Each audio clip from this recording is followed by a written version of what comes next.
Hola, buenas tardes. En primer lugar, dar las gracias a todos los participantes de este primer congreso en el equipo multidisciplinar en sanidad. Y damos paso en esta tarde, en la segunda jornada de hoy, a este gran y precioso webinar sobre diabetes, que era un gran webinar deseado por todos en este primer congreso. Y bueno, participan importantes personalidades del mundo de la diabetes, como ya algunos sabéis, y estará formado por 3 ponencias. En primer lugar, se tratará la ponencia por la doctora Teresa Benedito Pérez de Inestrosa, que es secretaria de la Sociedad Española de Médicos Generales de Familia y responsable del grupo de trabajo de diabetes, y ella nos hablará sobre el abordaje integral del paciente diabético. Posteriormente, le daremos paso al doctor Luis Marín Martínez, endocrino en el Hospital Universitario Santa Lucía, en Cartagena, en España, y nos hablará sobre el manejo de la diabetes en pacientes con insuficiencia renal. Posteriormente, le daremos paso al doctor José Manuel Fernández Pérez, médico de familia, especialista en atención primaria, que trabaja también en un centro de salud de la región de Murcia, y nos hablará sobre el estudio metabólico en pacientes diabéticos. Bueno, le damos paso en primer lugar a la doctora Teresa.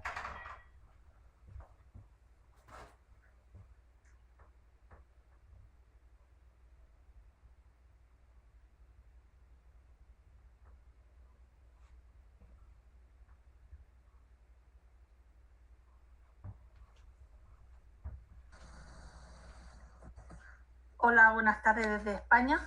Encantada de participar en este primer congreso multidisciplinar en sanidad. Y bueno, pues una vez hechas las presentaciones, yo voy a hablar sobre control de los factores de riesgo cardiovascular en la diabetes tipo 2, y lo vamos a hacer utilizando las últimas guías y documentos de consenso. Quiero introducir mi ponencia con una introducción referente a 2 estudios. Uno de ellos es un estudio más antiguo, es un estudio clásico que se inició en 1993, es el estudio STENO. En este estudio se reclutaron pacientes diabéticos con microalbuminuria y se comparó el tratamiento convencional de los diferentes factores de riesgo frente al tratamiento intensivo de estos factores de riesgo. Se vio como objetivo primario la valoración de los MACE. Los MACE son los eventos cardiovasculares mayores, compuesto por muerte cardiovascular, infarto agudo no fatal, ictus no fatal, revascularización y amputación. En este estudio, si os dais cuenta, en la gráfica izquierda, si en el color marroncito hablamos de terapia convencional, se vio que en aquellos pacientes diabéticos tipo 2 que recibían tratamiento convencional de los diferentes factores de riesgo, la incidencia acumulada era mucho mayor que en aquellos en los que recibían un tratamiento de forma intensiva de los diferentes factores de riesgo. También, si comparamos en esta gráfica los eventos cardiovasculares, se vio que en aquellos que tenían un tratamiento convencional, la incidencia, el número de eventos cardiovasculares era mayor. Como conclusión, podemos decir que el tratamiento del control intensivo de los diferentes factores de riesgo en los pacientes tipo 2 aumentó la esperanza de vida y se redujeron los eventos cardiovasculares y microvasculares en torno al 50%. De ahí la importancia de hacer un control intensivo de los diferentes factores de riesgo. El siguiente estudio es un estudio más reciente, publicado en 2018, con una cohorte más amplia de casi 300.000 pacientes diabéticos. Es un estudio realizado en Suecia, y en este estudio lo que se valoró fue el exceso de riesgo de muerte cardiovascular y enfermedad cardiovascular entre los pacientes diabéticos en relación al número de factores de riesgo. Y así en esta gráfica lo que se hizo es que a las diferentes categorías de los pacientes que se reclutaron se les daba un color y se clasificaban según tuvieran 1, 2, 3, 4 o 5 factores de riesgo. Esta es la gráfica de exceso de riesgo de mortalidad. Y lo que sí que se vio es que en aquellos pacientes que tenían más número de factores de riesgo, la mortalidad era mucho mayor. Dicho de otra forma, en los pacientes diabéticos tipo 2, el exceso de riesgo disminuía a medida que se controlaban estos factores de riesgo. Y sobre todo, se vio que el tabaco, fumar, era el predictor más importante de mortalidad. De ahí la importancia, que veremos más adelante, que tiene el realizar una intervención en tabaco para que el paciente diabético o cualquier enfermedad crónica, o aunque realmente no tenga ninguna enfermedad, de la importancia de que un paciente deje de fumar, sobre todo por la relación, como hemos dicho, de mortalidad. En la siguiente gráfica vemos que se catalogaron los diferentes factores de riesgo y a nivel de mortalidad el tabaco era la principal causa que se relacionaba con exceso de muerte. Pero si os dais cuenta, los otros diferentes factores de riesgo, como pueden ser la falta de realizar ejercicio físico, niveles altos de glicosilada, deterioro de la función renal, se relacionaron también con mortalidad. Si hemos hablado de mortalidad, en la siguiente gráfica lo que vamos a hablar es de infarto agudo de miocardio. Y lo mismo, clasificamos a los pacientes según las edades, se les da un color y lo que si os dais cuenta, lo que sí que se vio es que cuanto más joven eran los pacientes y más factores de riesgo tenían, el riesgo de padecer un infarto agudo de miocardio era mayor. Una de las conclusiones que podemos sacar es intentar conseguir objetivos de control más estrictos en aquellos pacientes que sean jóvenes para reducir su riesgo de presentar un evento cardiovascular. Si anteriormente hemos dicho que el tabaco era la principal causa que se relacionaba con el exceso de mortalidad, para sufrir un evento cardiovascular serán los niveles altos de hemoglobina glicosilada los que más se relacionen. Una vez hecho esta presentación, podemos decir que en conclusión, aquel paciente diabético que presenta los factores de riesgo controlados dentro de un rango objetivo parece que tienen menor riesgo de tener un evento cardiovascular. De ahí la importancia que como médicos tenemos en el abordaje del paciente diabético. El paciente diabético supone un gran esfuerzo al profesional sanitario porque debemos de intentar controlar todos estos factores de riesgo y hablaremos más adelante de hacer un abordaje en tabaco, una intervención. El paciente debemos de aconsejarle que deje de fumar. En España ya podemos prescribir los médicos tratamientos de deshabituación tabáquica y si hoy en día tenemos un tratamiento que pueda estar financiado y el paciente se pueda beneficiar, desde luego que tenemos que hacer todo lo posible por intentar prescribírselo. Tendremos que hablar de dieta, de ejercicio. El paciente diabético debe de modificar sus estilos de vida, debemos de controlar su tensión arterial, debemos controlar los niveles de LDL y sobre todo también en los niveles de hemoglobina glicosilada. ¿Por qué todo esto es importante? Porque como sabemos, el paciente diabético tiene un mayor riesgo de tener complicaciones tanto micro como macrovasculares y los factores de riesgo se relacionan. ¿Qué significa? Que todos los factores de riesgo inciden en un riesgo de complicaciones micro y macrovasculares, pero sí que se ha visto que, por ejemplo, para poder padecer complicaciones macrovasculares se van a relacionar con aquellos pacientes diabéticos que tengan niveles altos de tensión arterial, que tengan el LDL por encima de un valor inicial y sobre todo que sean fumadores. ¿Y por qué es importante? Porque si os dais cuenta, una vez que nosotros hemos hecho el diagnóstico, el paciente años antes viene arrastrando complicaciones tanto micro como macrovasculares. Pero si os dais cuenta, ya en prediabetes, en estadios anteriores a ser diabéticos, el paciente tiene un riesgo cardiovascular. De ahí la importancia de hacer una intervención en modificaciones del estilo de vida. Y esto lo dicen prácticamente todas las guías. Yo me voy a centrar sobre todo en la ADA, que es la guía de la Asociación Americana de Diabetes, y en el documento que elaboró la Sociedad Española de Endocrinología. Y todas las guías hablan de lo mismo. Es necesario hacer un abordaje integral de los diferentes factores de riesgo. Y el paciente diabético lo debemos de situar en el centro. ¿Qué significa? El paciente diabético tiene que conocer que tiene una enfermedad crónica que le va a acompañar durante toda su vida y debe de ser personaje principal para conocer su enfermedad y poder modificar todos aquellos estilos de vida para intentar que su diabetes esté lo mejor controlada.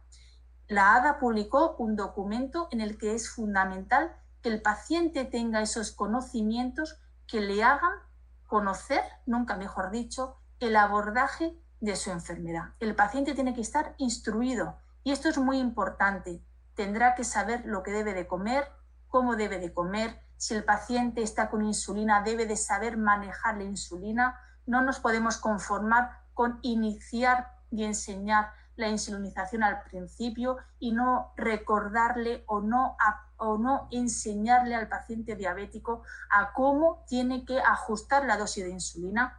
Los pacientes diabéticos que estén con insulina deben de reconocer las hipoglucemias y deben de saber actuar frente a ellas.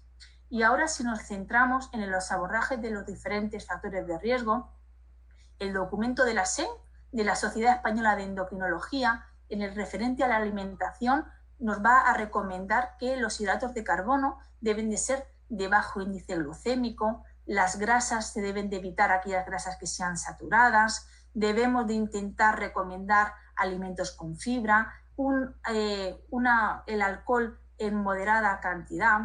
Y esto es muy importante. Al paciente le debemos de dar formación en alimentación, porque la alimentación es un pilar fundamental para que el paciente diabético esté controlado. Y hoy en día disponemos de muchos recursos. Os presento entre otras cosas, porque es el que más puedo recomendar yo en mi consulta. Se llama Diabetes a la Carta, que simplemente poniéndolo en internet ya le van a explicar pues, diferentes recetas, en lo que consiste el método del plato.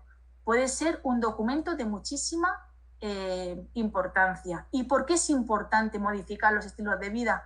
Porque si hacemos una comparativa de la modificación de los estilos de vida con los diferentes fármacos, vemos que modificar los estilos de vida puede bajar la glicosilada hasta 2 puntos, cosa que en principio por ahora ningún fármaco antidiabético puede conseguirlo.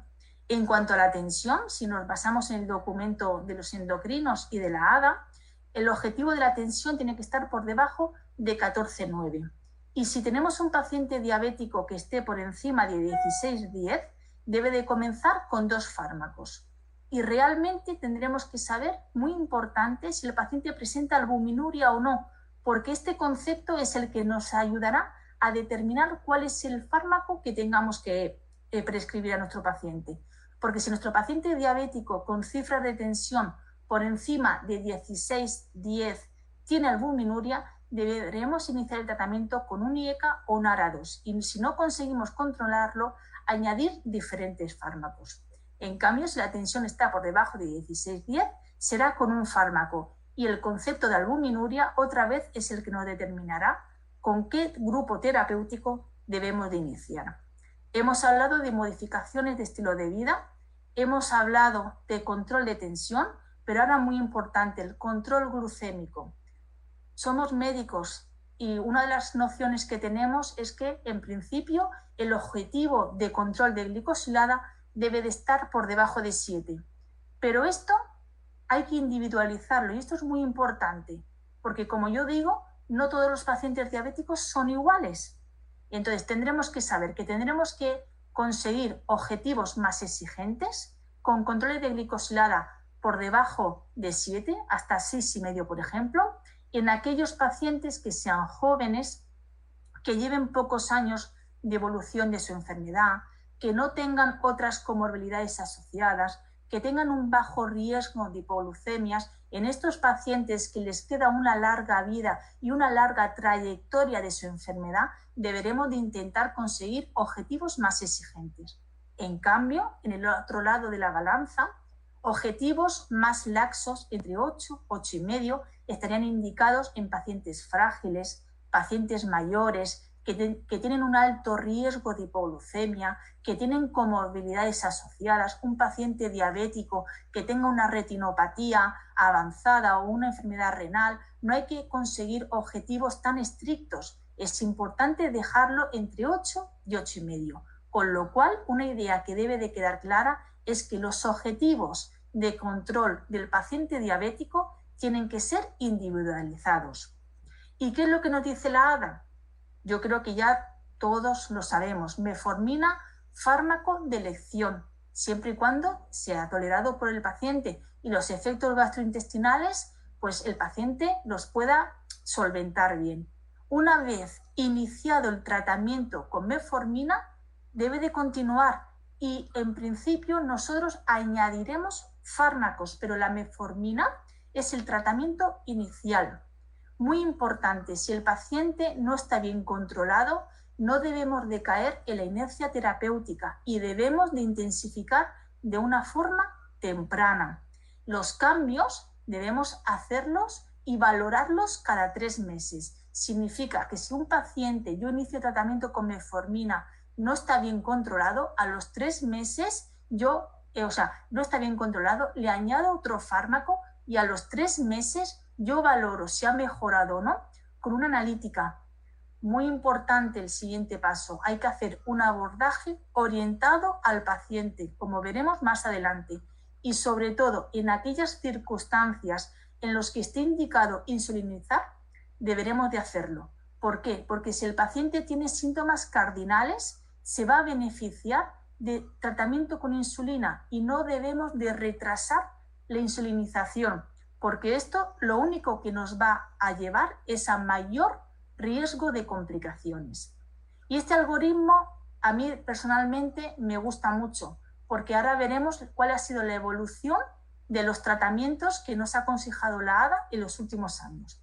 Y en este algoritmo la ADA nos dice, paciente diabético, de entrada, modificaciones de estilo de vida y empezamos con metformina. Pero el siguiente paso es fundamental, porque tendremos que hacernos una pregunta. Si el paciente tiene insuficiencia cardíaca, enfermedad renal crónica o enfermedad cardiovascular o un riesgo alto, independientemente de si hemos conseguido o no el objetivo de glicosilada, deberemos de asociar fármacos que hayan conseguido beneficio cardiovascular y renal. Y esto quien lo da son los SGLT2 y los análogos GLP-1. Si predomina la enfermedad cardiovascular, la ADA nos recomienda que el paciente, independientemente de que esté bien controlado, independientemente del nivel de glicosilada que yo quiera conseguir, ese paciente deberá de estar con un GLP-1. En cambio, asociado a metformina, si el paciente presenta una insuficiencia cardíaca o una enfermedad renal crónica, nos decantaremos por los SGLT2.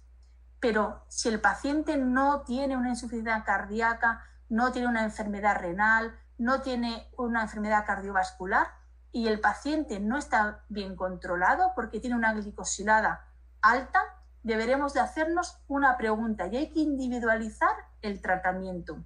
¿Por qué? Porque si lo que nosotros queremos es reducir el riesgo de hipoglucemias porque nos da miedo que a lo mejor el paciente haga hipoglucemias severas, deberemos de decantarnos por estos grupos terapéuticos como son los inhibidores de los DPP4, GLP-1, SGLT2 y pioglitazonas. Si os dais cuenta, las insulinas y las sulfonilureas están relegadas a un tercer escalón por el mayor riesgo de hipoglucemia. En cambio, si lo que nosotros queremos es que nuestro paciente pierda peso porque es un paciente con obesidad, realmente tendremos que beneficiarlo de tratamientos que hayan demostrado que el paciente pierde peso, como puedan ser los SGLT2 y los GLP-1. Por otro lado, si lo que nos importa es el coste por tema económico, aquí deberemos recomendar sulfonilureas o pioglitazonas. Para mí, esta gráfica es de las más importantes de la presentación, porque si os dais cuenta, individualiza los tratamientos. Y esto lo he querido sacar un poquito más de forma más aislada, porque es una idea muy importante. Nosotros iniciamos tratamiento con metformina, pero si el paciente como he dicho, tiene una insuficiencia cardíaca, una enfermedad renal o un evento cardiovascular, independientemente de que esté bien o no controlado, yo le tendré que asociar tratamientos que hayan conseguido un beneficio, como son los SGLT2 y los GLP-1. Y esta es la evolución de la ADA de los últimos años con la que yo realmente me quedo, porque si os dais cuenta, en este año recomendaron los GLP-1 y GLT2 independientemente del nivel de glicosilada. El año anterior, en 2019, ellos recomendaban SGLT2 o GLP-1, pero no si el paciente tenía ya niveles de glicosilada bien controlados. Ese es el cambio tan importante que ha ocurrido este año.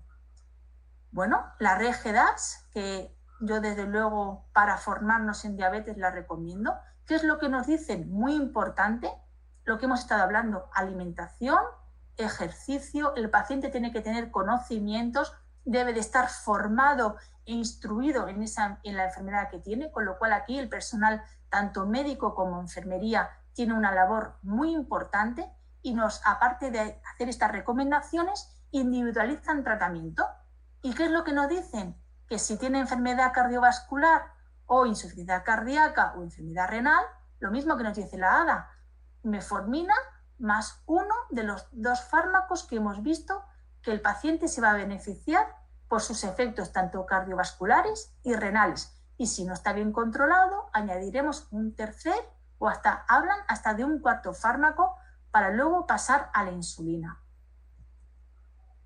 Hemos hablado de modificaciones de estilo de vida, de tensión arterial, de control de glicosilada, pero muy importante, control de lípidos. Y para esto, las guías nos recomiendan que debemos de clasificar a nuestros pacientes según el riesgo cardiovascular, porque según el riesgo cardiovascular que tenga el paciente, deberemos de individualizar los objetivos de LDL. Por eso, si el paciente diabético tiene muy alto riesgo, que es aquel que tiene enfermedad cardiovascular, que tiene lesión en órgano diana o que tiene 3 o más factores de riesgo, como puedan ser la edad, la hipertensión, la dislipemia, la obesidad, tabaco o bien aquellos diabéticos tipo 1 de larga duración, en ellos tenemos que conseguir un objetivo de LDL que esté por debajo de 55 y una reducción del LDL mayor del 50% del valor inicial. Con lo cual, daros cuenta del valor que nos recomiendan un objetivo de LDL por debajo de 55. Esto está recogido de la guía publicada en 2019 sobre la guía europea sobre diabetes y prediabetes. En cambio, paciente de alto riesgo es aquel paciente que lleva más de 10 años sin lesión en órgano diana, porque si tuviera lesión en órgano diana ya pasaría a diabético de muy alto riesgo. En estos pacientes de alto riesgo, el objetivo de LDL tiene que estar por debajo de 70 y también debemos de conseguir una reducción del LDL mayor del 50% del valor inicial. Y ya por último, riesgo moderado son aquellos diabéticos jóvenes que llevan pocos años de evolución de su enfermedad, menos de 10, y en ellos el objetivo de LDL tiene que estar por debajo de 100. Por eso podemos sacar 2 conclusiones. La primera es que no hay diabéticos de bajo riesgo, con lo cual muy importante, que debemos de conseguir que como mínimo el objetivo de control de LDL en cualquier diabético sea por debajo de 100. Esta gráfica, este dibujito que parece muy fácil, realmente tiene mucho trabajo, porque hemos hablado de consejo antitabaco, de modificaciones de estilo de vida, hay que controlar la tensión, hay que conseguir objetivos de LDL individualizados, igual que el control de glicosilada también tiene que ser individualizado. Como conclusión, yo quiero destacar las siguientes afirmaciones. Hay que valorar el riesgo cardiovascular, porque en función del riesgo yo ya voy a clasificar a mi paciente diabético en muy alto, en alto y en moderado. Recordemos que no hay diabéticos de bajo riesgo, que esta clasificación de riesgo me va a ayudar a mí a saber qué objetivo de control tengo que intentar alcanzar para saber qué tratamientos en función de estos objetivos tengo que prescribirle a mis pacientes, que hay que controlar todos los factores de riesgo que el paciente diabético tiene asociado, porque recordemos que el paciente diabético muere de eventos cardiovasculares y no tenemos que basarnos solamente en el control de glicosilada, sino en los diferentes factores de riesgo. Ya lo hemos comentado, enfermedad cardiovascular establecida, enfermedad renal e insuficiencia cardíaca son uno de los factores determinantes para saber que, aparte de estar con metformina, debo de asociarle fármacos que hayan conseguido beneficio tanto cardiovascular como renal, que debemos de controlar LDL, que a veces caemos en esa inercia terapéutica de ver un diabético joven con un LDL por encima de 100, a lo mejor está en 130, 120 y no le damos la importancia que tiene. Y sobre todo, debemos de basarnos en las evidencias clínicas, en las recomendaciones, en los documentos de consenso y no caer en la inercia terapéutica. Muchas gracias por vuestra atención y ha sido un placer compartir esta tarde de formación con vosotros.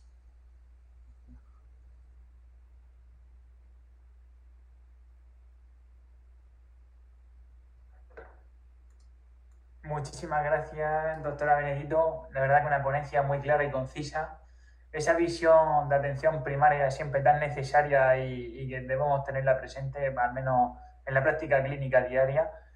Comentar también que las preguntas podéis seguir realizándolas a través del chat de la plataforma del Congreso y se formularán al finalizar el resto de ponencias, las 2 ponencias que quedan.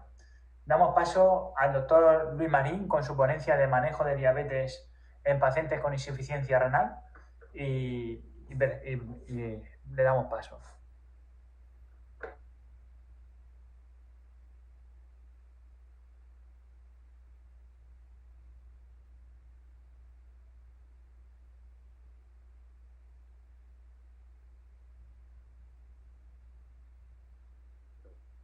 Buenas tardes. En primer lugar, dar las gracias a todos por estar aquí, dar las gracias a la organización del Congreso por invitarme. Como dice, soy el doctor Luis Marín, endocrino del Hospital de Santa Lucía de Cartagena, y vamos a hablar esta tarde del tratamiento del paciente diabético con insuficiencia renal, paciente renal en el contexto de la diabetes. En primer lugar, vamos a tener que contextualizar el paciente diabético. Como sabemos, la diabetes es una pandemia del siglo XXI. Se estima que para el año 2040 estaremos hablando de que 1 de cada 10 adultos tendrá diabetes mellitus, o que diabetes mellitus tipo 2, y de ahí que crecerá exponencialmente la afectación renal de estos pacientes y por tanto crecerá la enfermedad renal crónica. Sabemos que la enfermedad renal crónica afecta a un 50% de los pacientes con diabetes tipo 2, en torno al 30% de los pacientes diabéticos tipo 2 en España tienen enfermedad renal crónica, 18% de insuficiencia renal, 15% albuminuria, de estadios iniciales. La enfermedad renal crónica se asocia a mayor mortalidad cardiovascular. De hecho, tener una enfermedad renal crónica ya es per se un evento cardiovascular, como el que ha padecido un ictus o paciente que tiene un infarto de miocardio. El 15%, de hecho, los pacientes trasplantados de diálisis en España son diabéticos, y aquellos pacientes ancianos que tienen enfermedad renal crónica tienen 6 veces más riesgo de morir por una muerte cardiovascular que llegar a una enfermedad renal terminal. De ahí la importancia de visibilizar esta patología, esta de las complicaciones de la diabetes, de las más importantes y que más contribuye a lo cardiovascular. De ahí que vamos a empezar a hacer un recorrido por cómo se produce de dónde partimos y a dónde vamos. Por un lado, sabemos que la diabetes tipo 2 es un factor de riesgo independiente para complicaciones microvasculares y hay complicaciones macrovasculares. Afecta a todos los vasos del organismo, concretamente la función endotelial. En el caso de los vasos renales, primeramente el primer estadio será una nefropatía diabética con una microalbuminuria, una insuficiencia renal leve. De ahí pasaríamos a un daño de órgano subclínico, a una enfermedad renal crónica, una nefroangiosclerosis y por tanto ya a eventos clínicos. Hablaríamos de una proteinuria, una macroproteinuria o una enfermedad renal avanzada donde ya hay un deterioro del filtrado. Primeramente, como sabemos, una fase de hiperfiltración y luego ya deterioro del filtrado. Esa sería un poquito la evolución desde la nefropatía diabética inicial hasta ya una enfermedad establecida. Y bien, no solamente hablamos a nivel renal, podemos hablar a nivel sistémico. Los efectos de la diabetes a todos los niveles. Contribuyen tanto a la progresión de la enfermedad cardiovascular como a la enfermedad renal crónica. El primer punto de donde partimos es el desarrollo de la insulina resistencia. Esa hiperglucemia sabemos que contribuye a unos factores proinflamatorios de elevación de interleuquina 6, factor de necrosis tumoral alfa y un estrés oxidativo.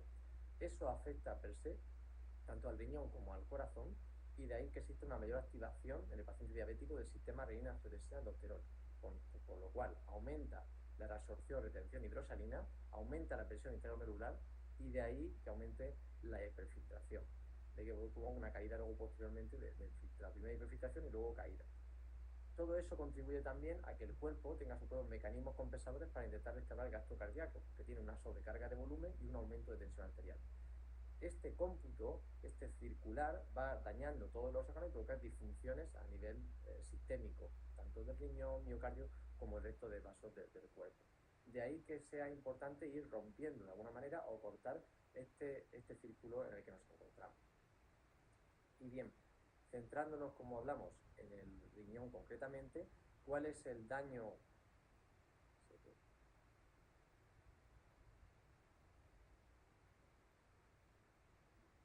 No se pasa la diapositiva, no sé si se observa adecuadamente, pero no se pasa la diapositiva. Un momento. Vale, sí se pasa, exacto, se ve, que no se veía de mi parte.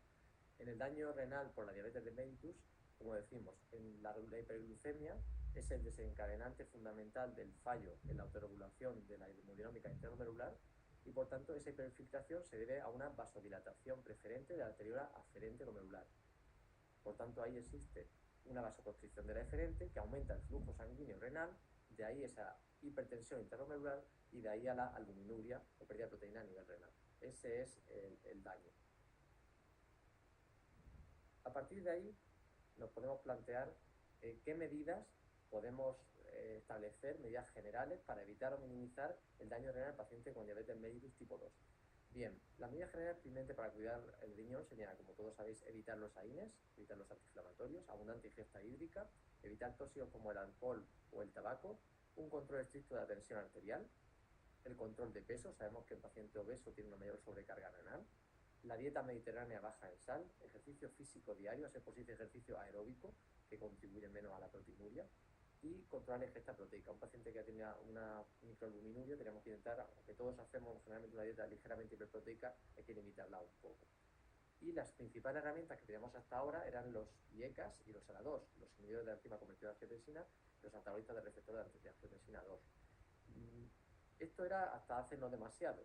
De hecho, hemos modificado y tenemos también fármacos específicos para la diabetes que podemos utilizar en pacientes renal.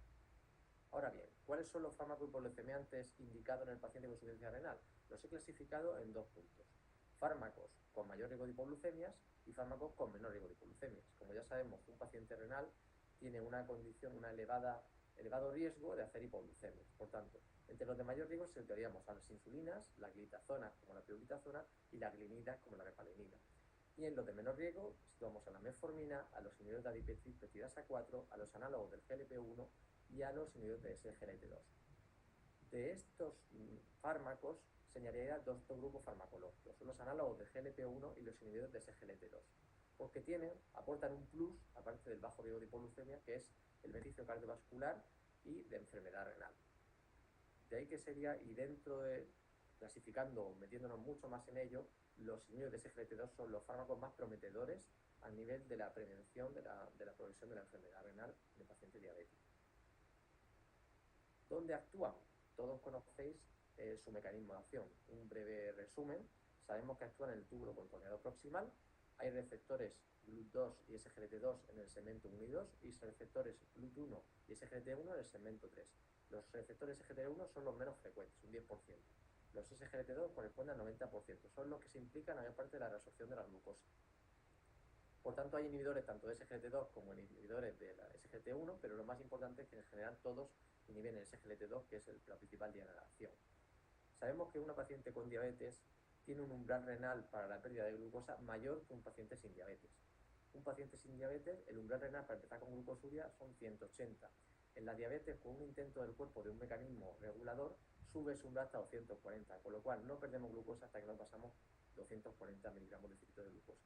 Son uno de los perjuicios que tiene el paciente en la diabetes, que su cuerpo, intentando compensar para no perder glucosa, no le hace ningún favor, por tanto aumenta los niveles de glucosa y no le permite mantener esos niveles. De ahí que los SGLT2 actuando a este nivel aumentan la excreción de glucosa y tenemos ese beneficio extra que no lo tenemos de forma sin este medicamento.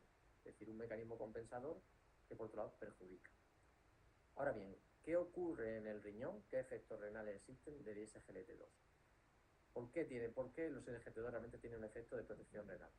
Por un lado, sabemos que disminuye la absorción tubular proximal de sodio, aumenta el sodio distal en la mácula densa, aumenta la retroalimentación tubulo-glomerular, por tanto, aumentan el tono de la arteriola aferente, eso disminuye la presión intraglomerular y disminuye la hiperfiltración. Eso contribuye también a un descenso inicial de la tasa de filtrado glomerular que luego se estabilizará y finalmente bajará la albuminuria. De ahí el efecto de protección renal. Pero no solamente a nivel vascular renal, sino también hay otros efectos del SGLT2, como son la disminución de la rigidez arterial, la disminución del plexo antibiótico auricular, la disminución de resistencias vasculares, la disminución de ácido úrico, la disminución de presión arterial, de la glicosilada, el aumento del cuerpo cetónico, la teoría de la eficiencia energética y la disminución del peso, todo también puede contribuir a la protección renal. Si lo comparamos con lo que hacen los clásicos IECA VARA2, ellos disminuyen el tono arterial aferente, disminuye la presión intraglomerular, baja el filtrado, luego se estabiliza y también baja la albuminuria. Tiene un efecto de protección renal también. Hasta ahora no teníamos más que ellos, pero con los SGT2 se nos abren nuevas puertas y nuevos mecanismos. ¿Qué diferencia entre VARA2 y ECA con los SGT2? Que no solamente tiene un beneficio a nivel renal, es más, tienen beneficio a nivel cardiovascular. ¿Por qué? Se sabe que los beneficios cardiovasculares comienzan al poco tiempo de iniciar los fármacos, como los SGLT2. Y no se debe solamente a la mejora del control glucémico, a la bajada de peso que pueden tener estos fármacos. Hay más mecanismos implicados. Sabemos, como hemos dicho, que la mejora del control, la pérdida de peso, la disminución de presión arterial y la disminución de ácido úrico contribuyen a la mejoría cardiovascular. Pero también el efecto diurético, también la hipótesis metabólica, de eficiencia energética de la producción de cuerpos cetónicos, el efecto de reducción de microalbuminuria, la eficiencia energética del miocardio parece aumentar, la rigidez arterial. Y un hecho interesante es que los SGLT2 no aumentan la frecuencia cardíaca pese a la depleción de volumen. ¿Actúan realmente sobre el sistema nervioso simpático? Posiblemente, porque los receptores parecen estar en más puntos de lo que imaginamos, no solamente a nivel de túbulo contralateral. Por tanto, actúan también sobre la dinámica cardíaca, afectan a la sístole y a la diástole. De ahí que son unos fármacos muy interesantes que se están buscando cada vez nuevas aplicaciones y de hecho, aparte de ser los predominantes a nivel renal y de sus efectos cardiovasculares, en pacientes con insuficiencia cardíaca, diabéticos y no diabéticos, se han visto en los últimos estudios que también tienen una reducción importante de la tasa de hospitalización a este nivel. De ahí que se hayan hecho estudios de seguridad cardiovascular, desde hace unos años se le exigen a todo fármaco antidiabético y los principales estudios ya los conocéis, son el EMPA-REG, el CANVAS y el DECLARE. Vemos que todos los glucosúricos tienen cierto efecto de clase en cuanto a reducción de objetivos renales, reducción del paso de microalbuminuria a macroalbuminuria, el freno al deterioro de la tasa de filtrado glomerular, a su deterioro, reducción y evitan alcanzar estadios finales de la insuficiencia renal. Por otro lado, también disminuye la protección de la insuficiencia cardíaca. Esos son aspectos comunes. Si bien es cierto, no todos los glucosúricos son iguales. Algunos han demostrado el MACE de 3 puntos que comentaba la doctora Teresa, y concretamente en el estudio en PARES, que fue quizá el más importante, también reducción de muerte cardiovascular, cumplió los 4 puntos que se establecían. Simplemente hacer una mención al estudio, a los principales resultados.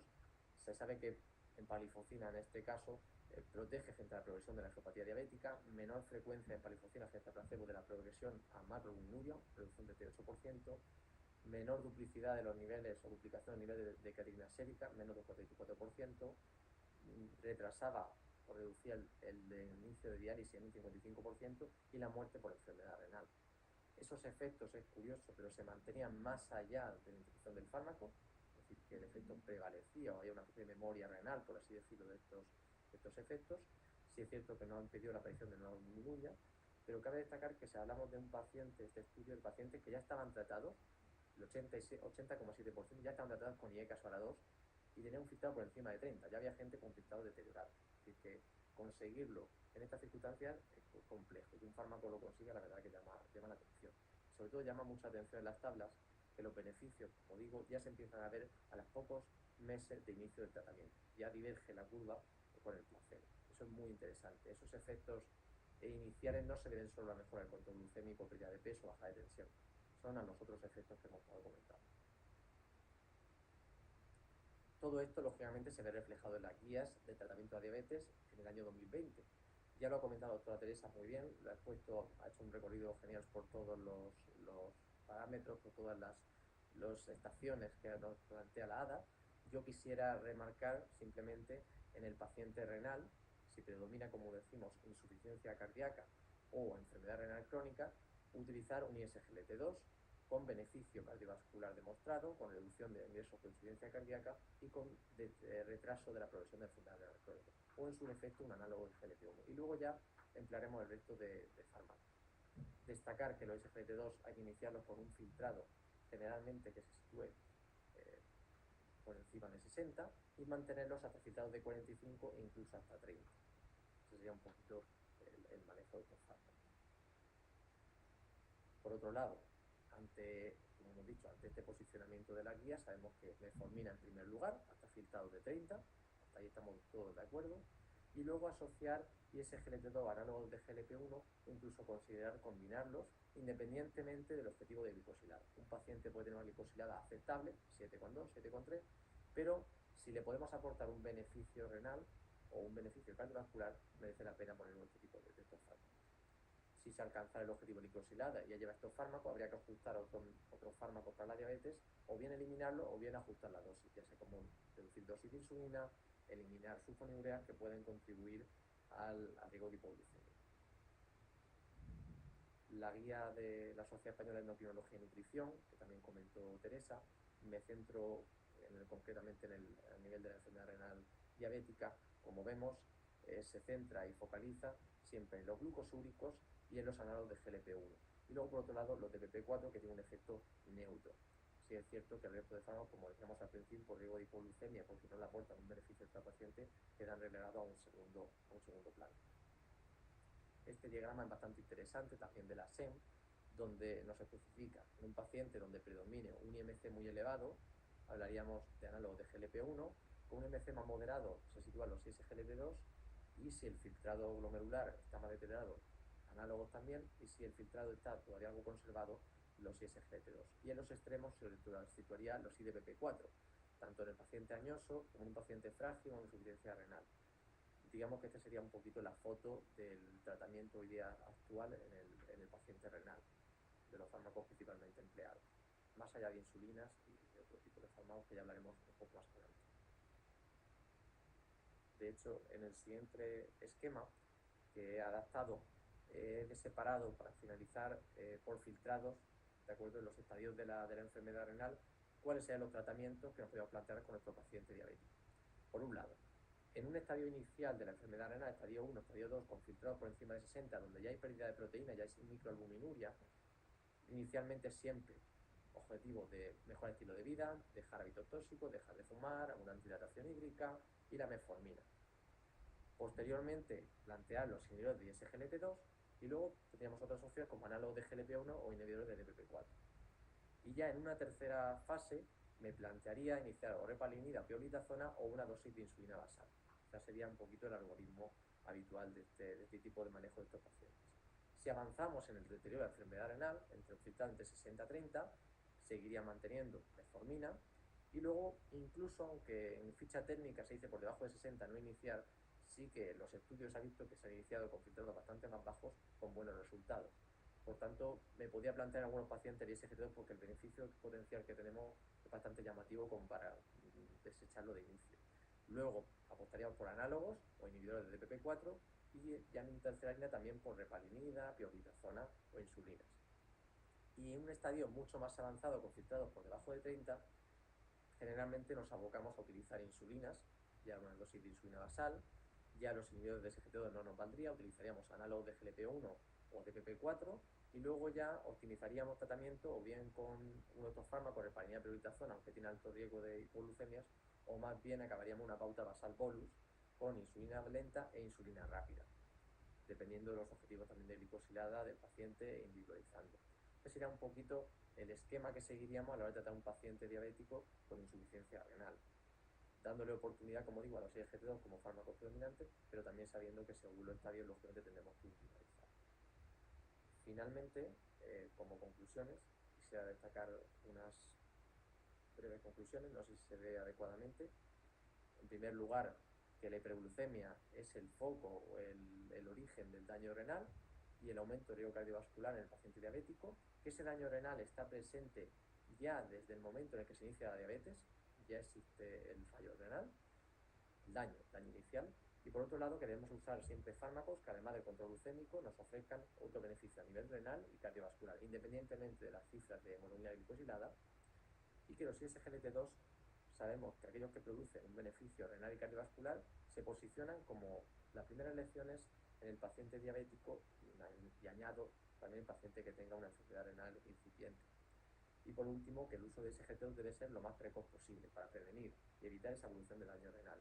No esperar mucho tiempo para iniciárselo, aunque tenga buenos controles de glicosilada, iniciarlo lo antes posible. Cuanto antes mejor, porque se ha visto que antes empiezan los efectos, empiezan muy pronto y podemos salvar a este paciente y evitar problemas futuros, ingresos por insuficiencia cardíaca, deterioro renal, diálisis y todo lo que también conlleva un gasto económico. Aunque de inicio pueden ser fármacos incluso temas económicos más caros que otros fármacos, como a lo mejor las glinidas, a la larga se ahorra, son coste efectivo a ese nivel. Y simplemente daros las gracias a todos por escucharme. Estoy a vuestra disposición para las preguntas que tengáis y estoy encantado de estar aquí con vosotros. Espero que os haya gustado. Muchas gracias a todos.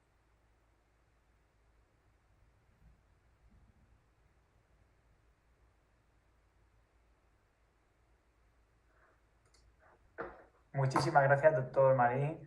La verdad es que una ponencia muy interesante. No dejan de sorprenderme siempre las ventajas que cada vez se van encontrando en todos los estudios sobre el SGLT2 y todos sus efectos, ¿no? Es decir, que es espectacular. Y la verdad es que destacaría, como bien has comentado en la ponencia, la importancia de ver en la práctica clínica diaria, en la consulta, tanto de atención primaria como de hospitalaria, tanto en urgencias como en una consulta como por ejemplo la vuestra de endocrino, ese filtrado glomerular, ¿no? Porque al fin y al cabo hay que ajustar todos los fármacos a ese filtrado. Yo como médico de atención primaria, cuando voy a algún residente siempre intento recalcarle mucho que se fijen en ese filtrado glomerular porque es importantísimo para poder ajustar el tratamiento en función a ese filtrado que a veces se nos puede escapar, ¿no? Bueno, pues muchísimas gracias, doctor Marín. Como hemos dicho, es espectacular la ponencia y vamos a dar paso al doctor José Manuel Fernández Pérez, que tratará sobre el estudio metabólico en los pacientes diabéticos. Le damos paso, por favor. Gracias.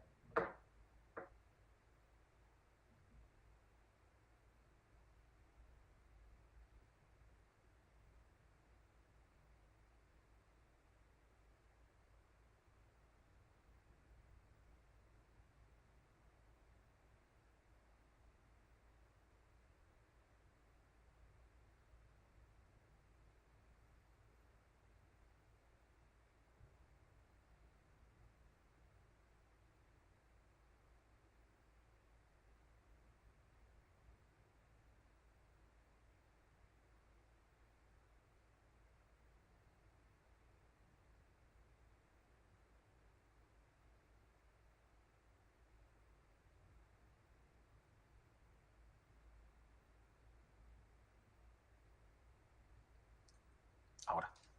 Hola, ¿qué tal? Vale. Hola, ¿qué tal? Buenas tardes.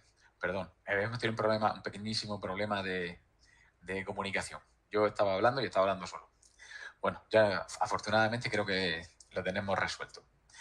Bueno, como os decía, mi nombre es José Manuel Pérez, soy médico de familia, trabajo en el Servicio Murciano de Salud y bueno, saludar a los amigos de Chile, México, Venezuela, Argentina, Colombia y Uruguay, algunos a mediodía, a punto de comer, entiendo, y otros apenas acaban de tomar el desayuno. Bueno, en primer lugar quisiera dar las gracias a la organización, a Manu, y que es el moderador que tenemos esta tarde, y sobre todo a la doctora Cristina de Prado, que fue la que tuvo a bien invitarme a esta webinar internacional, que sinceramente cuando me comentó la posibilidad de participar en ella, me sentí un poco como Dan Draper, ¿no? El protagonista de Mad Men, cayendo de su despacho de Madison Avenue. Y la sensación esta de vértigo venía impuesta por dos motivos. Por una parte, el hecho de que no sabemos, ¿no? Una webinar internacional, no sabemos quiénes son los que están en el otro lado, no sabemos el perfil de nuestro interlocutor Y por otro lado, para una persona mediterránea como yo, Murcia está en el sureste de la península ibérica, necesitamos el feedback, necesitamos el contacto de la gente, necesitamos saber qué está pasando con nuestra comunicación. Así que, en cierto modo, ciego y manco, porque no puedo expresarme por las manos, trataré de que mi voz sea el medio en el que me exprese y que os llegue, bueno, un poco algunas reflexiones que yo quiero compartir con vosotros esta tarde. En realidad, la ventaja de ser el último ponente es que casi todo lo que tú vas a comentar ya lo han dicho los demás compañeros y tú solo tienes que dejar algunas pinceladas. Eso también se lo agradezco a la organización. Unas pinceladas que yo os propongo, sobre todo, para que penséis cosas, ¿no? Los tratamientos de los pacientes diabéticos no son, pese a todas las guías y todo lo que nos ha comentado Luis y Teresa, ¿no? Magníficamente, no son estructuras cerradas, ¿vale? Tenemos, como yo os propondré al final de mi exposición, que negociar con ellos y tenemos que avanzar con ello. Bueno, siguiendo con el planteamiento del síndrome metabólico, cuando a mí me lo plantean, yo dije, bueno, pero esto es importante, esto no es importante, esto tiene algún sentido. Y en realidad sí que es importante. El estudio tiene ya algunos años, pero el estudio de Darío en España nos puso encima de la mesa una prevalencia del síndrome metabólico del 30% de media entre hombres y mujeres, ¿vale? Dependiendo de los rangos de edad. El síndrome metabólico, ahora ya lo veréis, está definido por 3 de 5 características que suelen tener gran parte de los pacientes con diabetes, ¿vale? Incluso si escarbamos un poco, también es importante porque aproximadamente la mitad, fijaros, el 45% de los diabéticos sufren de síndrome metabólico. ¿Eso qué supone? No quería abrumaros con cifras, no quiero abrumaros con grandes planteamientos económicos, pero estoy seguro que si valoráis que 1 de cada 3 españoles, fijaros, puede presentar un síndrome metabólico, fijaros, problemas económicos, sociales, personales, etcétera. ¿Vale? Lo dejo, como he comentado, yo solo iré dando pinceladas, no quiero ser dogmático. Y esto del síndrome metabólico, que de la semana pasada o tiene un poco de tiempo. Tiene un poco de tiempo, fijaros, 1923, Killing habla del síndrome X, que se compone de hipertensión, obesidad, hiperglucemia y gota. Si os dais cuenta que si todo está relacionado con la alimentación, el fenotipo y el genotipo aquí es tremendamente importante. Entre 1923 y 1988, que aparece Reven, que también le pone su nombre al síndrome, hablan de síndrome X, metabólico, síndrome de Reven, él mete un dato muy importante en el síndrome, que es la resistencia a la insulina. A partir de ahí aparecen un montón de nombres, cuarteto mortal, síndrome heterotrombótico, síndrome de resistencia a la insulina, porque es fundamental la presencia de resistencia a la insulina, el síndrome plurimetabólico y, como yo he resaltado en la diapositiva, el síndrome metabólico, que es como se conoce hoy en día. Y yo creo que es la forma de nombrarlo más acertada, ¿vale? Mira, os voy a fijaros esta diapositiva. Esta diapositiva es lo que nos pasaba antes. Esto es la carga. El problema que teníamos antes, cuando éramos cazadores-recolectores, en encontrar alimento. Teníamos que correr, pescar, cazar. Teníamos una actividad tremenda, un gasto de energía maravilloso. Claro, ante eso, y como nuestra especie, bueno, no sé si como adaptación al medio, no sé si como una suerte de cambio genético, tuvimos la posibilidad de un gran ahorro energético. Sin embargo, fijaros lo que nos pasa hoy en día. Esta es lo que tenemos que hacer nosotros. A ver si se me carga. Ahora, ahí está, maravilloso. Fijaros la diferencia, ¿eh? Esto es lo que hacíamos antes, esto es lo que hacemos ahora. Bueno, increíble. El esfuerzo que hacemos para conseguir alimento. Claro, ante eso no hay posibilidad de resistirse, ¿de acuerdo? No hay gasto.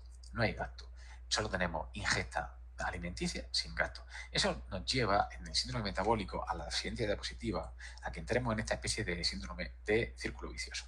Si nosotros partimos de, por ejemplo, la resistencia a la insulina, que parece que es la carga genética que, no sé si desencadena, pero sí que es un factor princeps, un factor core del desarrollo del síndrome metabólico y que está intrínsecamente relacionado con la obesidad, la dislipemia, la diabetes y la hipertensión, que son, sin lugar a dudas, los otros grandes actores del teatro del síndrome metabólico. ¿De acuerdo? Vamos a pasar a la siguiente, a ver qué nos encontramos aquí. Vale, ¿cómo lo diagnosticamos?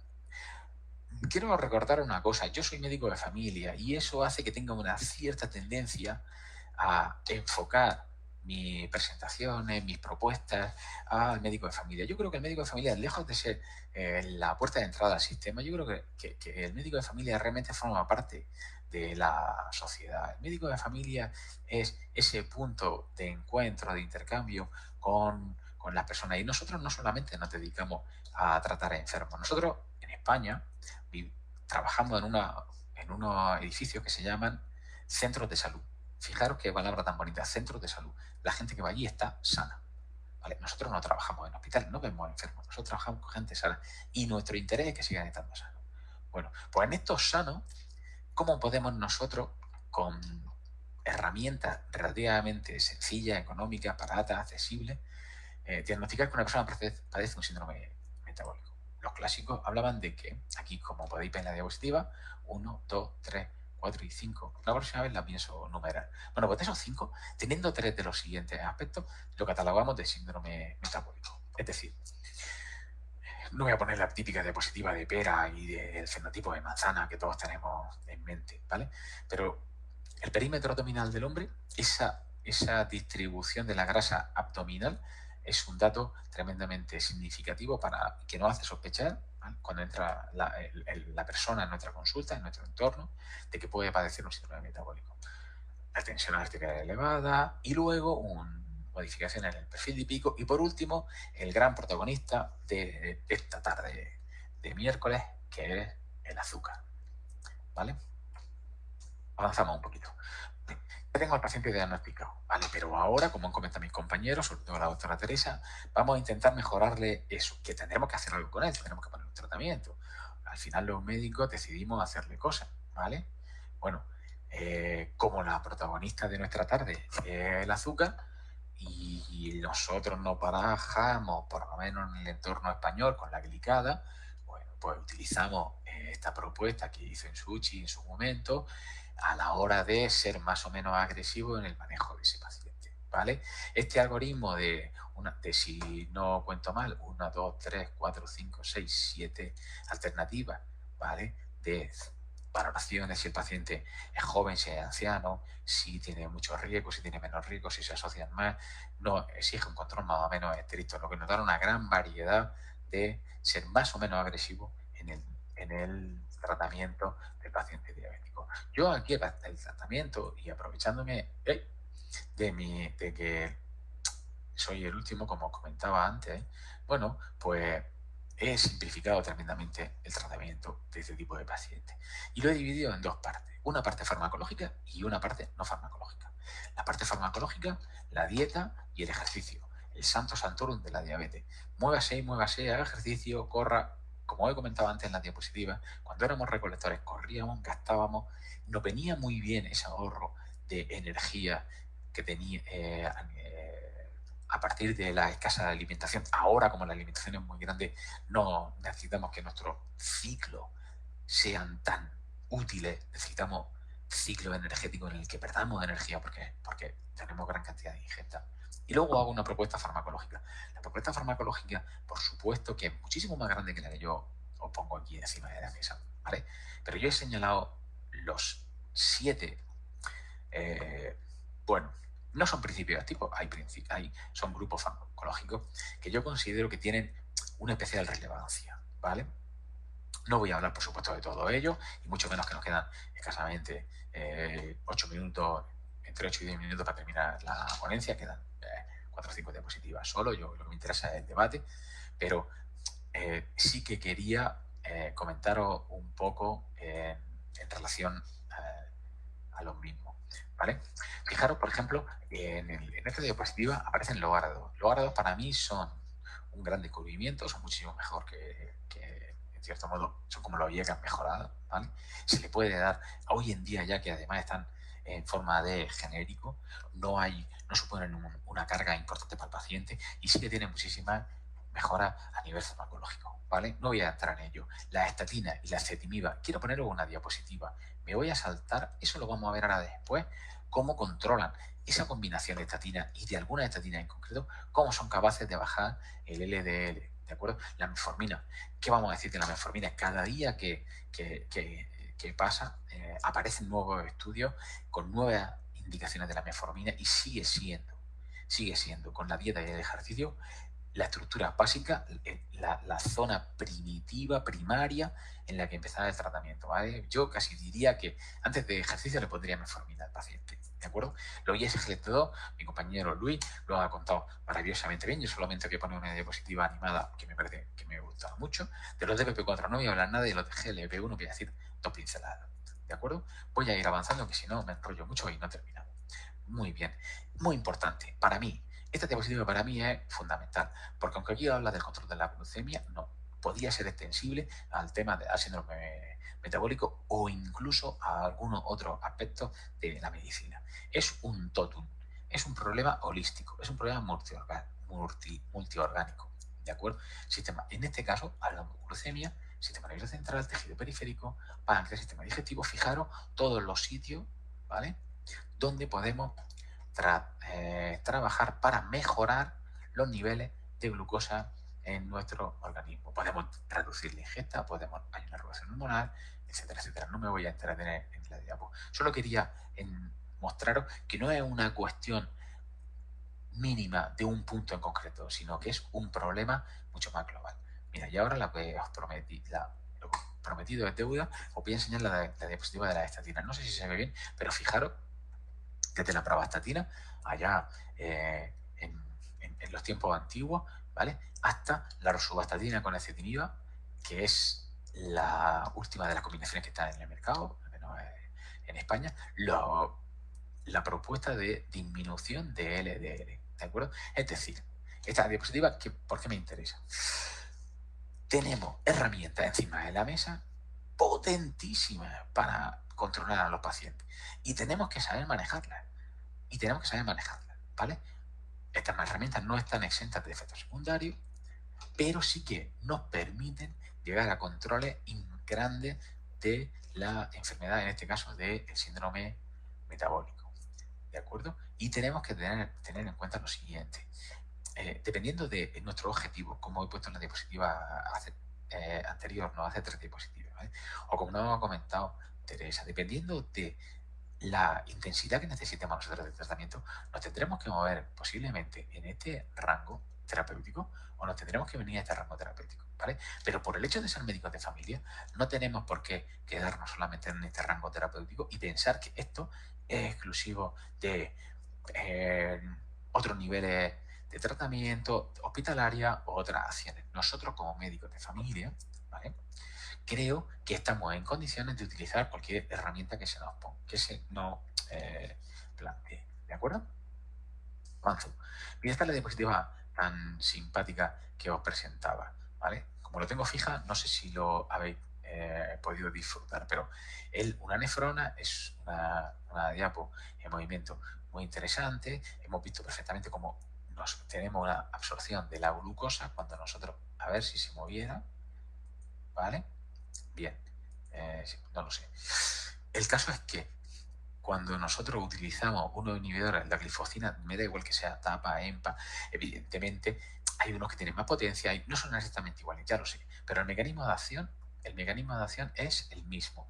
Nosotros bloqueamos esto y una vez que bloqueo esta reabsorción de glucosa, se produce un aumento de la eliminación, ¿vale? Esta diapositiva me parece perfecto. Y además, tremendamente ilustrativa, que es similar a la que ha puesto Luis, porque podemos ver qué es lo que está pasando en nosotros y, permíteme la expresión, orinamos azúcar y orinamos volumen, ¿vale? Lo cual nos sirve para 2 cosas dentro del síndrome metabólico. Recordad que el síndrome metabólico tiene una alteración de la glucemia y una alteración de la tensión, ¿vale? Si yo con este fármaco y tengo pacientes con síndrome metabólico, ¿vale?, que he intentado, que le he quitado el SGLT1 y en verano, porque en Murcia, como sabéis, si no lo sabéis, yo os lo comento, hace muchísimo calor, en previsión de, porque le baja la tensión, he tenido que inmediatamente, en los meses de octubre, noviembre, incorporárselo.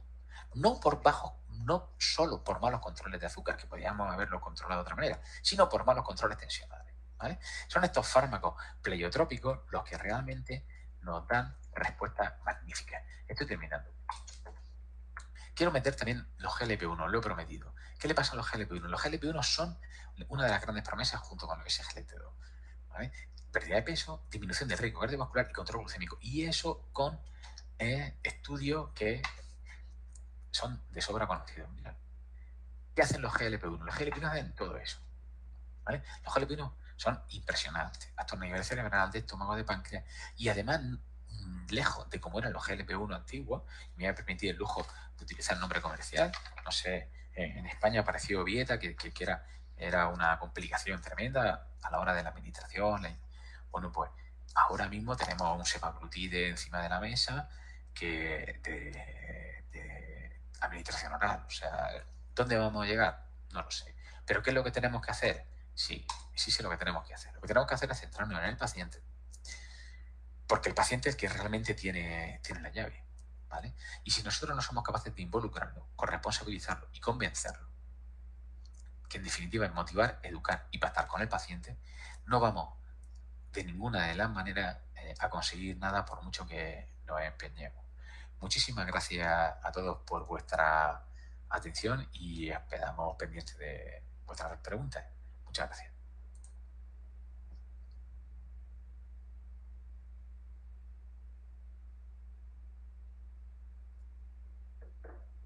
Muchísimas gracias, doctor Fernández. La verdad es que me ha encantado la ponencia, súper práctica. Una cosa que también un poquito nos identifica como médico de familia, el médico de atención primaria, que yo también lo soy, y esa visión holística del paciente en su conjunto y una visión pues muy práctica, ¿no?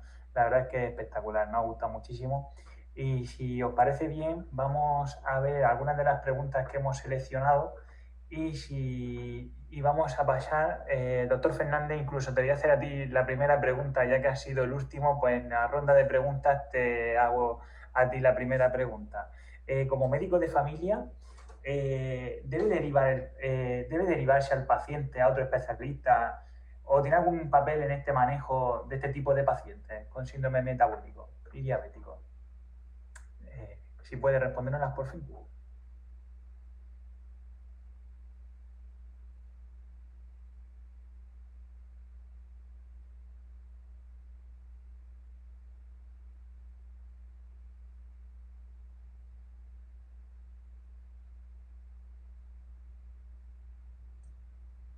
Ahora sí.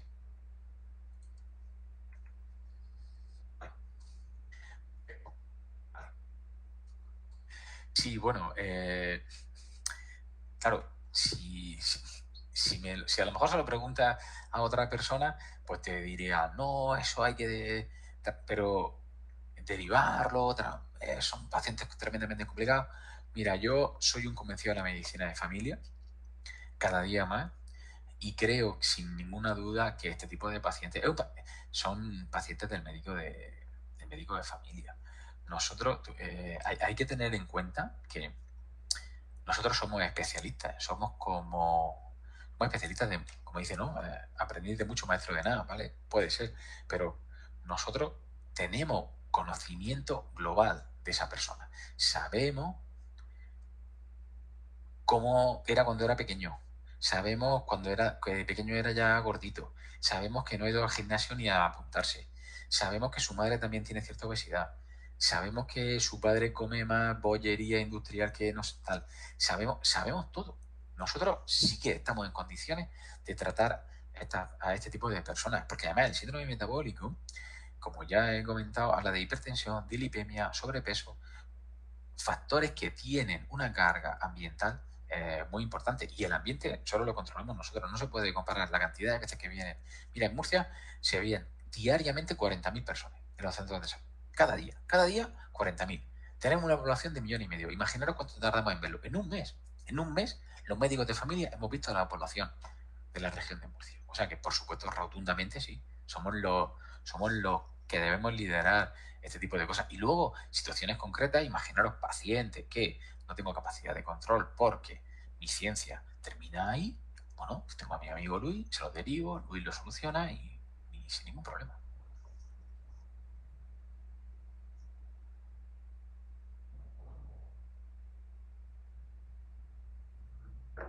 Bueno, yo creo que ha quedado clarísimo y la verdad es que el último dato que has dado ha sido impactante, ¿no? Es muy curioso.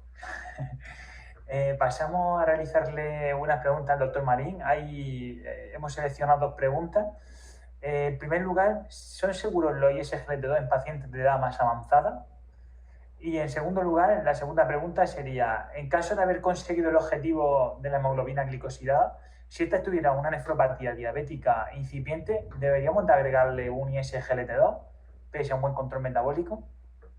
Damos la palabra al doctor Marín.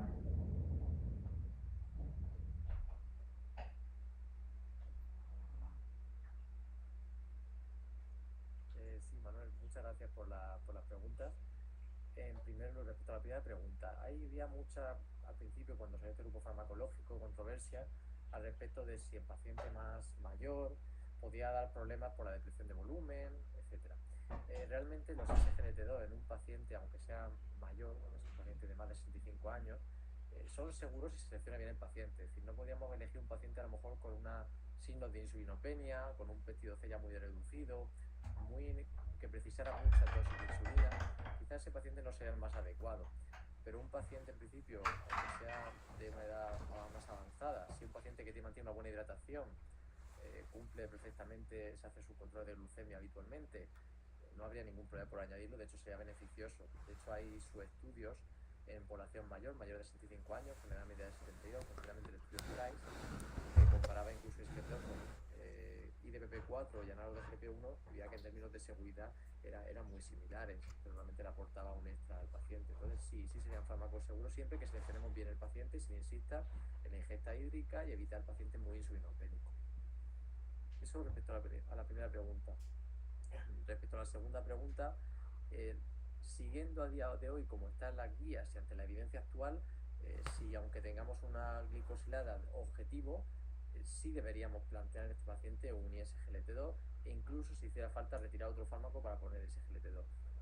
La única excepción que yo pondría a esto sería la metformina, que como ha comentado José Manuel, cuanto más tiempo pasa, más nos enseña y va al origen de la fisiopatología de la diabetes, y creo que va a seguir durante muchos años siendo la primera línea. Ahí no sería sustituido todavía por nada, pero quitado por lo demás sí sería lo ideal iniciar incluso retirar otros fármacos si no fuera el caso, porque un beneficio importante en el paciente. Espero que vaya a poder responder la pregunta. Muchas gracias.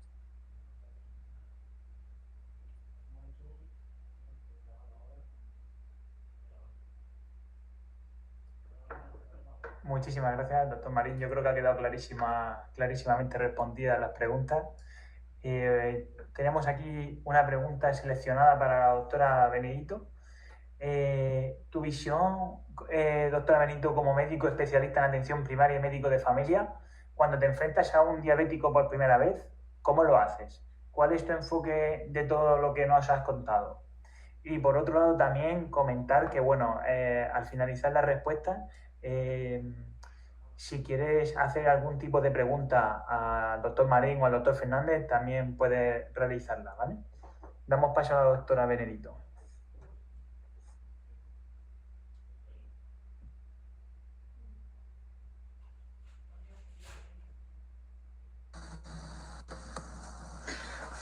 Buenas tardes. Pues la pregunta que me hace el organizador, pues la pregunta difícil en el sentido de que, bueno, supone un reto. Yo creo que un paciente diabético para un médico de atención primaria supone un reto porque supone un gran esfuerzo. Hemos dicho que un paciente diabético viene con un riesgo cardiovascular elevado. Entonces yo, si me permitís, la primera visita de un paciente diabético, una vez que se le da el diagnóstico, sobre todo hay que empatizar con él. Yo siempre les digo a los pacientes diabéticos que como médico, desde el punto de vista asistencial, pues intento darles lo mejor de mí y lo mejor de mi formación como médico, pero que desde luego ellos tienen que tener la parte más importante. Ser diabético no consiste solamente en tomarse una medicación, consiste en hacer otras cosas como hemos hablado anteriormente. Hay que formar al paciente diabético, hay que educarlo. Me ha gustado mucho lo que ha dicho José Manuel, con el paciente diabético hay que pactar.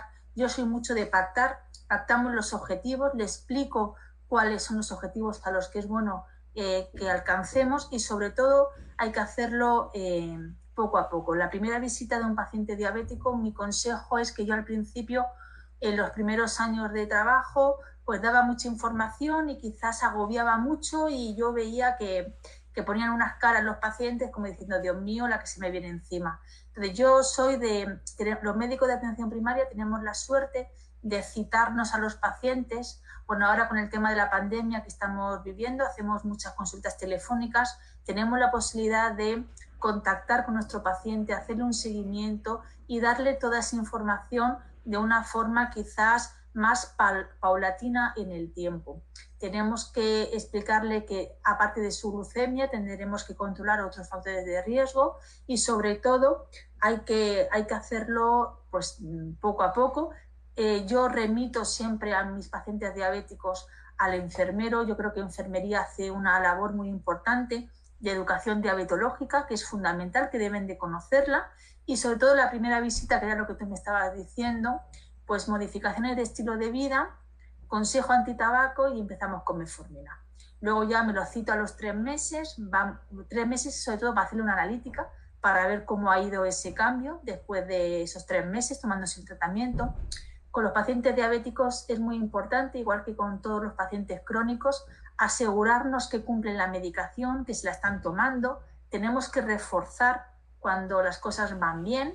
No considero que tengamos que regañar, yo no me gusta esa palabra. Tenemos que explicarle al paciente correctamente en qué consiste su enfermedad, su evolución y sobre todo el riesgo de complicaciones que tiene. Y esto hay que trabajarlo poco a poco con un paciente. En la primera visita, desde luego, no vamos a poder abordarlo todo. Tenemos la ventaja de que lo podemos citar y lo podemos trabajar con él en las sucesivas visitas.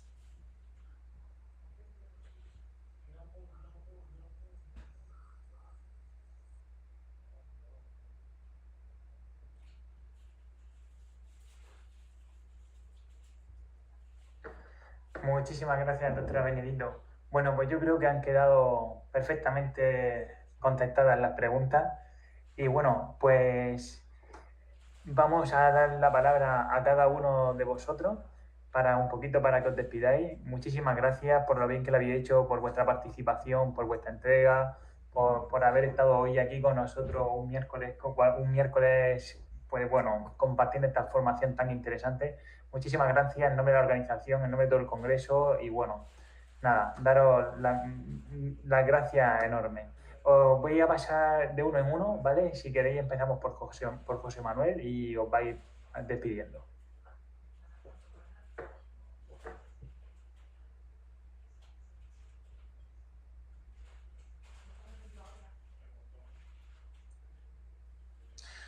Muchas gracias, Manu.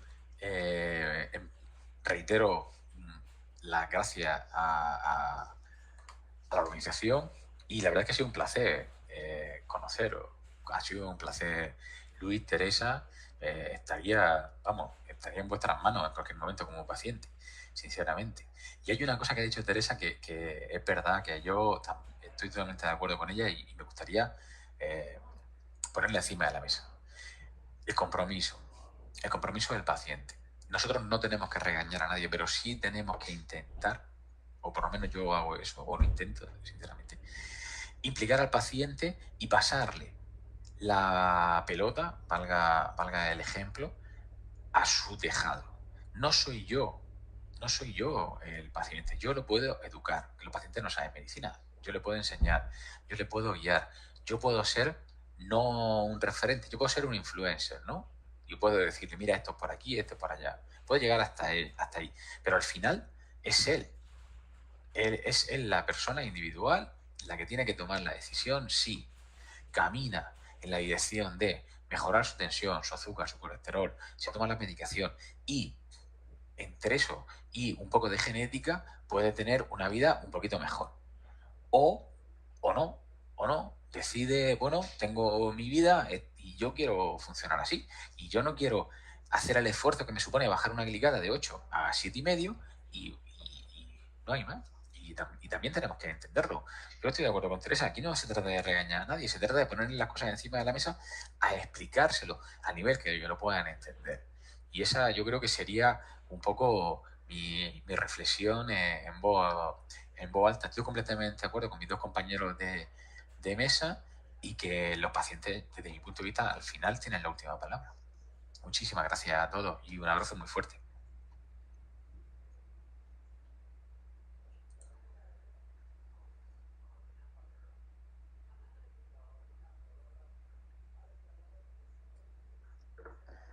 Totalmente de acuerdo, doctor Fernández. El compromiso, como bien comenta, imprescindible y necesario para conseguir cualquier cosa que pretendamos hacer, sobre todo a nivel de la medicina. Bueno, le damos paso al doctor Marín.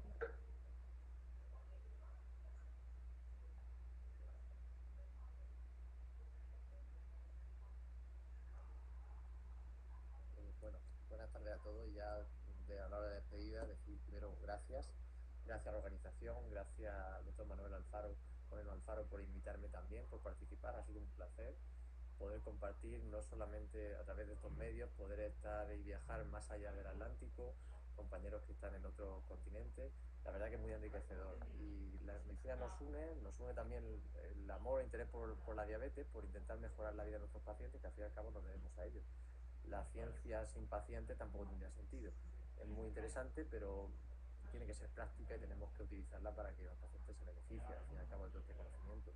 Y como decían los dos compañeros, tanto Teresa como José Manuel, es muy importante poner al paciente en el centro de nuestro acto diario.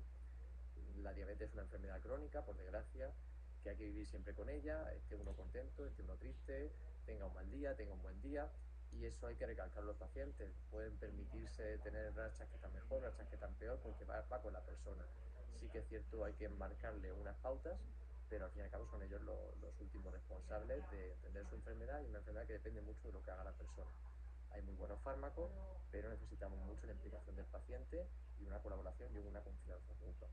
Y eso es trabajo de todos, trabajo tanto de especializadas del servicio de endocrino, como también con el centro de atención primaria, que llevan la base de la gran masa de los pacientes con diabetes tipo 2, lo valoran ellos, y aquí estamos para colaborar juntos para que esos pacientes puedan ir mejor. Si en un momento puntual necesita nuestra valoración, y luego el seguimiento por su médico, que es el que lo conoce día a día también. Y para eso estamos, colaborar por y para el paciente. Sin más, aquí estoy abierto para seguir colaborando en todos los ámbitos, y dar las gracias a todos por estar aquí esta tarde, por compartir vuestro tiempo, y desearos que paséis unos buenos meses, unas buenas navidades en la medida de lo posible de la pandemia, pero que todo vaya muy bien. Un saludo y un abrazo afectuoso a todos. Gracias.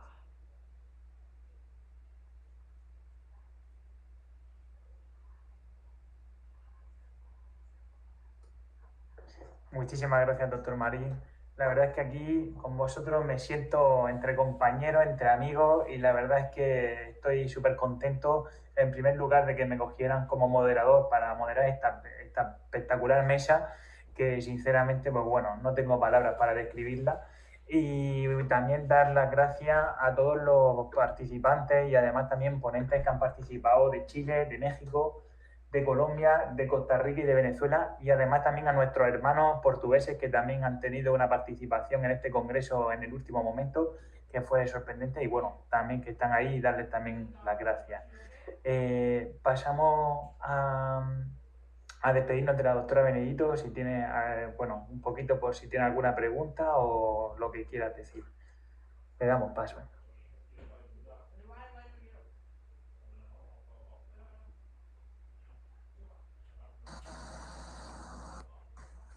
Bueno, pues yo también me despido de todos vosotros. Ha sido un placer compartir con vosotros esta tarde de formación. Dar las gracias al equipo organizador del Congreso Multidisciplinar en Sanidad. Y bueno, pues yo creo que ha sido una tarde muy provechosa para todos. De todos los encuentros siempre yo me llevo algo de lo que aprendo también, y me enriquece mi trabajo día a día, intentar hacerlo lo mejor posible, mi trabajo con los pacientes, como médico, e intentar pues formarme y poder sobre todo tratar bien a mis pacientes.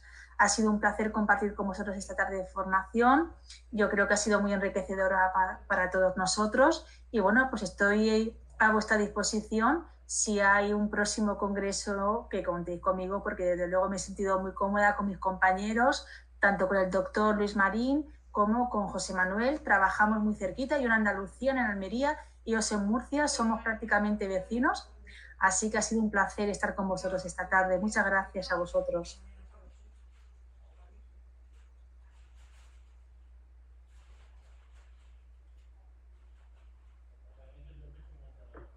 Un millón de gracias, doctora Benedito. Bueno, pues procedemos a la clausura de este webinar de diabetes en el primer congreso multidisciplinario en sanidad. Muchísimas gracias a todos. Esperamos que os guste. Chao.